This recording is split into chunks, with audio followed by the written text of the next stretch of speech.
you very much, Janice.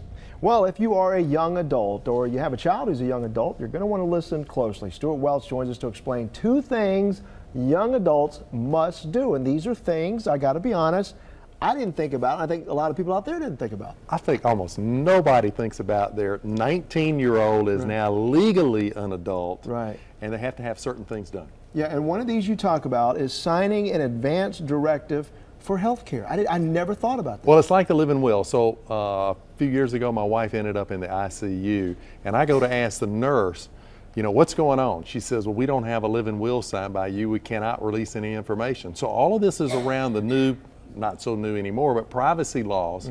And technically, they're not supposed to release any information unless that person, that adult person, has signed a form naming you as the agent to receive information and help make healthcare decisions. Now, is this a simple form? Can you get it anywhere? The good news is it's both easy and doesn't cost anything. So they can go to your website, right, or my website, and they can download a form for free. The state actually draws this form, download it, and then it needs to be properly witnessed, but you can do that and get it done. Okay, so universally though, any hospital you go to, they're going to be able to check that. It's going to be on file somewhere? Well, that's a great point, Mike. What you want to do is you want to have that, like I think, take a picture of it with your cell phone so that you can have an electronic record, but you want to have access to that form with you.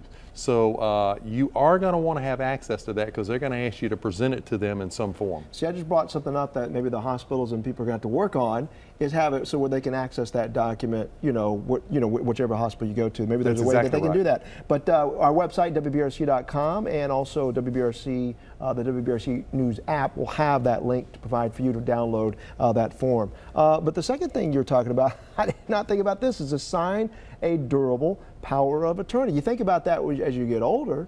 Well, a lot of people don't think about it when they get older. But let's say you're 19, 20, 21, 22, and you have assets, and let's say you're in an accident and you become incompetent, you're in a comatose state, somebody needs to write checks on your account. They cannot do that without this form, so they need a durable power of attorney, and that 19-year-old signs a form naming, let's say, a parent as the agent for them, and now the parent can go in and pay rent and out of your checking account and those kind of things. Okay. So for that one, you could go online and get that. We would highly recommend that we use an attorney because Alabama has some special laws around the durable power of attorney. Right, so you definitely need to have somebody who knows what they're doing so you don't have any loopholes into your power of attorney, right? That's exactly right. Well, okay, Stewart, some good stuff to think about. I appreciate that. Thanks, Mike.